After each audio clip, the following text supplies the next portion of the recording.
Berdoa selesai. Beri salam. Assalamualaikum warahmatullahi wabarakatuh. Ya, waalaikumsalam warahmatullahi wabarakatuh. Sebelum pembelajaran, Ibu cek kehadirannya dulu ya.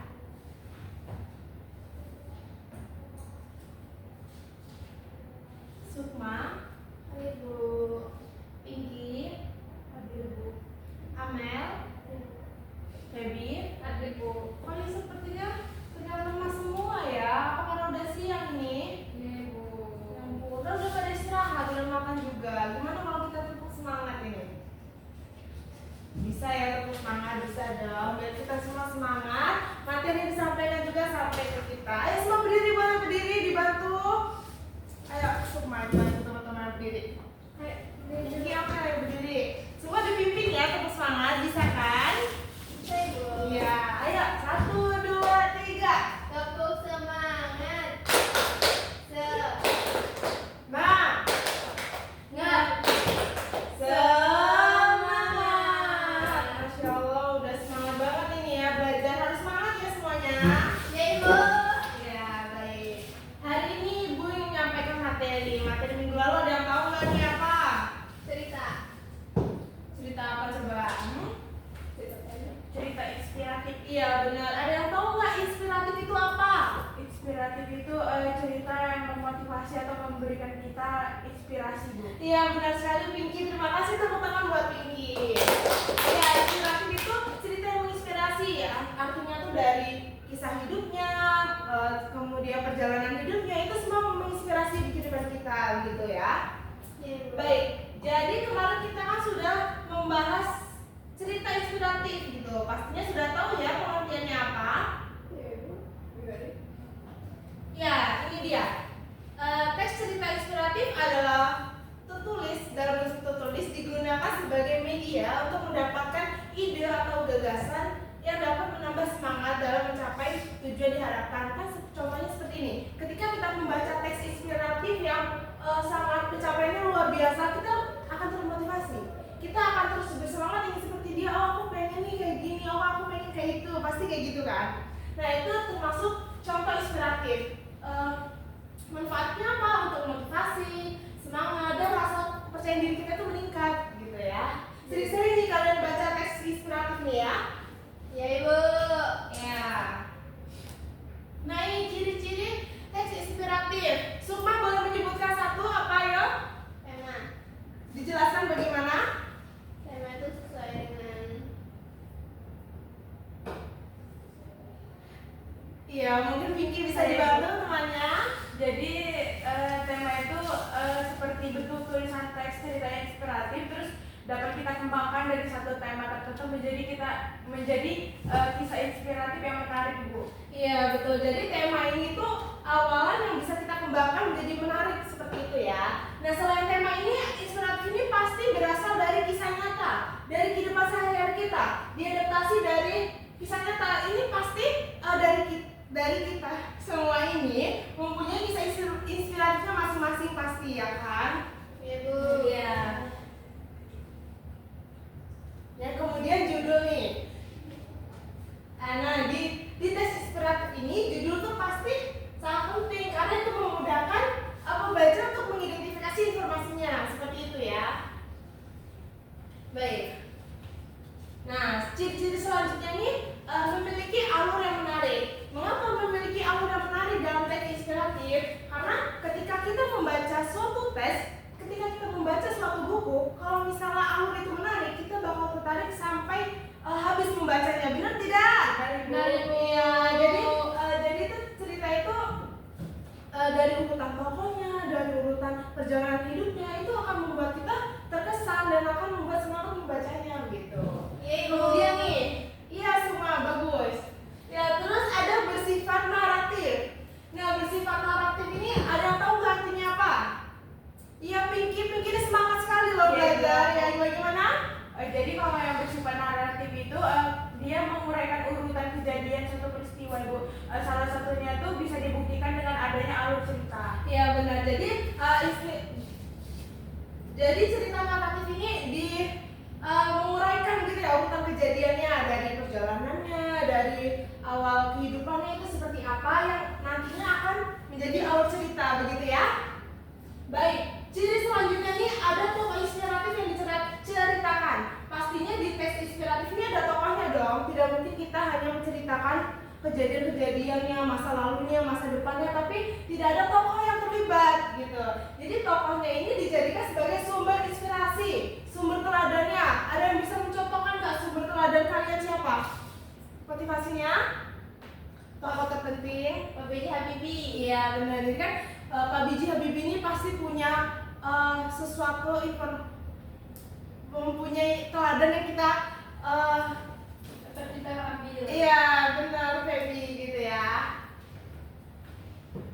Udah pada paham loh ini ya strukturnya nih, struktur teks inspiratif. Kemarin kita belum membahasnya ya, hari ini kita akan membahasnya. Yang pertama itu orientasi. Ada tahu orientasi itu apa? Awalan. Iya benar sekali. Jadi awalan yaitu pengantar cerita yang berisi seperti latarnya bagaimana, waktu itu kayak gimana, tempat suasananya di cerita itu seperti apa begitu. Biasanya itu terdapat di paragraf pertama, kedua gitu. Nah yang kedua nih perumitan peristiwa. Ada yang maksudnya, ada tahu maksudnya? Alur konflik utama. Iya benar. Jadi di perumitan peristiwa ini bui-bui terjadi konflik gitu.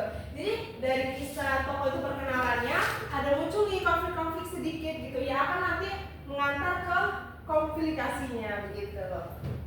Nah yang ketiga komplikasi. Komplikasi ini tuh dipahami sebagai tahap kemunculan berbagai masalah. Tadi kan di dua ini adalah puncak menuju konfliknya. Nah di komplikasinya ini adalah hal-hal problematiknya, yaitu konflik sesungguhnya begitu ya. Paham? Paham. Iya bagus. Nah kemudian nih struktur selanjutnya itu ada resolusi. Nah resolusi itu apa? Ada yang mengerti? Itu menyelesaikan masalah. Iya, jadi resolusi itu berbagai macam cara untuk menyelesaikan masalah gitu. Pasti kalau ada konflik ada solusinya. Iya benar sekali. Jadi di resolusi ini tempat kategorinya penyelesaian masalah gitu. Iya, Bu. Kemudian yang kelima ini ada koda. Koda itu apa sih? Akhir dari cerita. Iya benar, seperti penutup begitu ya. Jadi koda ini tuh tahapan akhir dari teks inspiratif gitu. Iya. Apa sih isinya ya? Seperti nilai-nilainya, pesan moral yang kita dapat, terus informasi seluruhnya juga sudah teridentifikasi begitu ya. Iya, Bu. Ya. Nah, Ibu kan tadi sudah menjelaskan awalan dari pengertian, ciri-ciri, struktur. Nah, Ibu ini ingin kalian mengetahui bagaimana cara kita mengidentifikasi informasi di cerita inspiratif. Jadi, gini, kita itu membaca teks inspiratif hanya tidak sekadar membaca saja, tapi kita juga perlu mengidentifikasi informasinya. Ada yang tahu nggak mengidentifikasi itu apa? Ya mungkin mengidentifikasi itu menemukan hal-hal penting ya, jadi kita catat begitu. Nah ini Ibu menyusun cara mengidentifikasi. Yang pertama itu satu, memahami tema utama. Mengapa kita perlu memahami tema? Karena kalau kita tidak tahu apa yang seluruh tema itu, gimana kita mau mengulasnya, bagaimana kita mau mengidentifikasinya begitu. Yang kedua, mengenali tokoh dan perannya. Sudah pasti dong siapa tokoh yang kita ingin baca, siapa tokoh yang kita ingin kenali begitu. Yang ketiga, mengamati latar cerita. Jadi di latar cerita ini kita harus mengamatinya seluruhnya, tidak hanya tempat tapi waktu juga, suasana juga, sesuai dengan konteks ceritanya begitu. Kemudian yang keempat ini menganalisis alur cerita. Nah jadi dari tema kita mengenali tokoh sampai latar cerita, kita menganalisis alurnya begitu. Apa aja yang dianalisis? Ada yang tahu? Pengenalan konflik penyelesaian. Iya benar sekali Sukma. Jadi dari semua itu kita udah mulai nih menganalisis alurnya, dari pengenalannya, tokohnya hingga konflik penyelesaiannya gitu. Kemudian yang kelima tentunya menemukan pesan moral. Ada yang tahu nggak pesan moral apa? Kayak kita sering bahas lagi dari materi kemarin, ada yang nggak tahu masa apa pesan moral? Moral itu seperti pesan-pesan yang bisa kita Pelajaran. Iya. Ya? Dapat kita ambil, kita jadikan impian. Ya, Amel bagaimana coba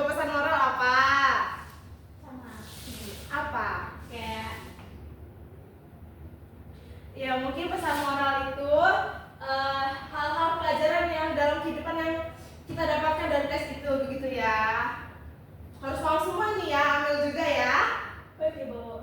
Ya, jadi pesan moral ini sudah pasti ada di film, ada di cerita, pokoknya di berbagai teks-teks itu pasti ada pesan moralnya gitu. Nah, yang terakhir ini mencermati dialog dan narasi. Maksudnya apa mencermati dialog dan narasi? Maksudnya begini. Nah, jadi dalam teks inspiratif itu pastinya ada sedikit dialog dan ada sedikit dan beberapa narasinya gitu. Nah, kita itu harus mencermati dari dialognya, tuturan katanya, terus kalau dari narasinya itu kayak perjalanan kehidupannya. Nah, itu kita dapatkan informasinya pasti, begitu ya. Ya, Bu. Nah, ini dia. Ibu ada tugas. Kalian udah paham semua ini. Inspiratif sudah tahu, strukturnya sudah tahu, jadi ciri sudah tahu, cara mengidentifikasinya pun kalian sudah tahu ya, paham semua? Paham tidak? Anak-anak, tapi Bu masih belum semangat ya, kayaknya tadi udah tepuk semangat loh. Paham Ibu. Ya, jadi Ibu ada tugas nih. Tapi Ibu bikin kelompok dulu ya. Pinky bersama Sukma, Feby bersama Amel gitu. Jadi Ibu minta kalian, tuh ada beritanya tuh di atas, baca dan resapi makna cerita berikut ini. Judulnya Semangat dari Sepatu Bekas. Ini contoh teks inspiratif begitu. Pinky ngantuk? Ya, Ibu. Ya jangan ngantuk ya, soalnya kita pembelajaran belum selesai. Itu biar paham semua. Siapa yang mau jadi anak pintar? Saya. Jadi perhatikan ya. Nah yuk, jadi semua harus membaca ya, membaca dalam hati boleh, yang penting jangan keras-keras. Nah itu, dari semangat dari sepatu bekas ini kalian baca ya. Ingetin beritanya, baca dan resapi maknanya begitu ya. Ya, ini silakan dibaca, Ibu kasih waktu.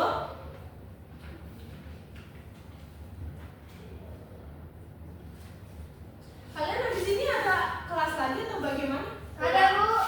Oh iya, sampai sore ya? Iya, olahraga Ibu. Oh, jelas lagi.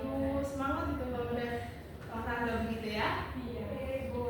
Ya, nggak ngantuk jadinya. Ya ini kelasnya udah cukup bersih, bagus. Hari ini siapa yang bikin? Saya. Ya, oh. Berdua apa bertiga apa semuanya ini? Berdua dari ikut-ikut. Ya ini udah kelasnya udah rapi, tapi tolong dirapikan ya meja-meja sama ininya. Iya, Bu. Kayak bisa dirapikan. Ya. Geser-geser sama ini. Mana cowok ya? Padahal ini yang main di kelas ya. Iya, Bu. Berlari-larian. Iya. Iya, ntar kalau misalnya ditegur saja harus rapi gitu kelasnya ya. Iya Ibu. Ya, selamat dilanjut lagi tuh baca ceritanya. Iya Ibu. Nanti soalnya ada soal nih, kalian sebelum mengidentifikasi harus tahu ya. Tadi semangat banget nih Pinky juga ini ya tadi. Iya Ibu. Iya, ini baca. Iya Ibu.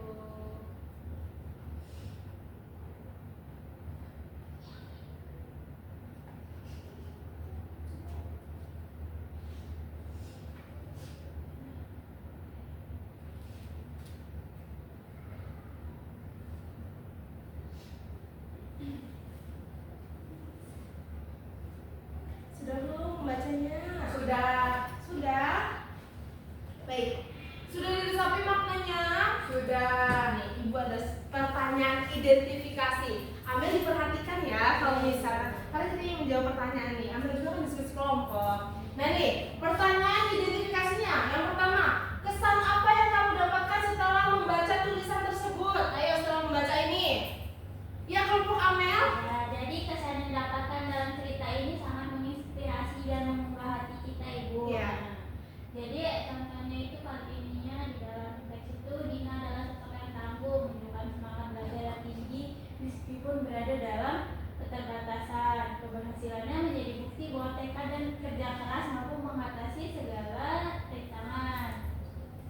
Ya benar sekali. Jadi dari cerita tersebut terdapat kesannya. Kesannya itu Dina itu sosok yang ya seperti dengan giat belajar. Kalau kelompoknya Pinky dan Amel bagaimana? Sama? Sama, Bu. Iya, jadi pasti sudah ada kesan dari Dinanya ya. Nih selanjutnya Rasa empati apa yang ada? Ya, kelompoknya Sukma dan Pinky. Rasa empati itu muncul terhadap manusia Dina yang harus berjalan jauh dengan satu usahamu, tapi tetap memiliki semangat besar untuk belajar. Hal itu buat kita merenungi gimana kita seringkali kurang syukur atas apa yang kita punya. Itu. Iya benar. Jadi rasa empati ini kita merasakan hal yang kita pernah rasain gitu. Siapa yang di sini sepatunya udah jebol tapi masih tetap dipakai gitu? Pebi pernah? Gak pernah. Iya, kalau misalnya kalian pernah merasa kayak gitu, ketika kalian membaca teks inspiratif dari Dina ini, kalian bisa ada rasa empati yang muncul begitu. Saya pernah kayak gini, saya tuh harus tetap sabar dan ikhlas gitu ya. Iya, Bu.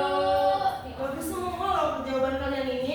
Iya dong. Selanjutnya nih, pelajaran apa yang kita dapatkan dari cerita tersebut? Pebi? Pelajaran yang kita dapatkan itu keterbatasan bukanlah penghalang untuk meraih cita-cita. Dengan tekad yang kuat, semangat, dan dukungan dari orang lain ataupun orang tua, seseorang dapat mengubah hidupnya menjadi lebih baik. Bu. Ya benar sekali Febi dan kelompoknya ini. Ini diskusi kelompok kan? Iya, Bu. Iya. Nah jadi pelajaran itu pasti sudah ada ya. Ada di cerita seperti yang ibu katakan tadi, teks inspiratif, teks apapun itu ada pesan moral dan pelajaran yang kita dapat, mau sekecil apapun. Jadi pelajarannya sudah jelas, kita harus menguatkan tekad, kesabaran begitu. Nanti pertanyaan terakhir, apa yang kalian jadikan pedoman hidup di cerita ini? Ya, Prof. Sukma. Jadi itu pedoman hidup yang bisa kita dapat itu tetap semangat dan berusaha keras walaupun dalam keterbatasan. Kita harus selalu bersyukur atas bantuan dan peluang yang diberikan oleh orang lain. Dan juga tuh ngajarin kita pentingnya berkontribusi kembali kepada keluarga dan masyarakat setelah meraih proses. Iya, benar sekali. Jadi pedoman hidup yang bisa kalian pegang nih di kehidupan sehari-hari itu tetap semangat, bersyukur dan kalau misalnya dalam situasi seperti ini sebisa mungkin kita nggak boleh nyusahin orang tua gitu. Kita harus mengerti kondisi gitu ya. Menurut kalian nih, cerita ini relate nggak sama kehidupan kalian? Ada yang relate nggak? Tidak. Ya tapi yang Sedikit Bu, tidak semuanya. sedikit ya. Tapi bukan sepatu jebol Bu, bukan yang lain. Iya, tapi yang pastinya ada pedoman hidup, pesan moral yang kalian ambil ya. Dan semoga itu bisa diterapkan loh di kehidupan. Iya, Ya. Bu. Pekerjaan tugasnya bisa dikumpulkan nih buat nilai. Iya. Ya, ini ibu bawa buat penilaian. Besok ibu ada kuis nih. Besok belajar di rumah ya. Iya, Ibu. Ya, hari ini kita hanya diskusi kelompok saja. Nanti ibu kirimkan di grup WA ini kisi-kisinya bagaimana ya. Iya, Bu. Udah paham kan tentang tes inspiratif, apalagi mengidentifikasinya bagaimana tuh? Ibu sudah kasih cara-caranya begitu. Udah dianalisis juga loh sama anak-anak ya, bisa semua. Iya, Bu. Ya sudah, mungkin sampai di sini ya pembelajaran kita harus sudah mulai sore. Kalian ada kelas lagi kan? Iya, Bu. Ya. Buat ketua kelas saya boleh dipimpin doa untuk pembelajaran. Masyarakat berdamai.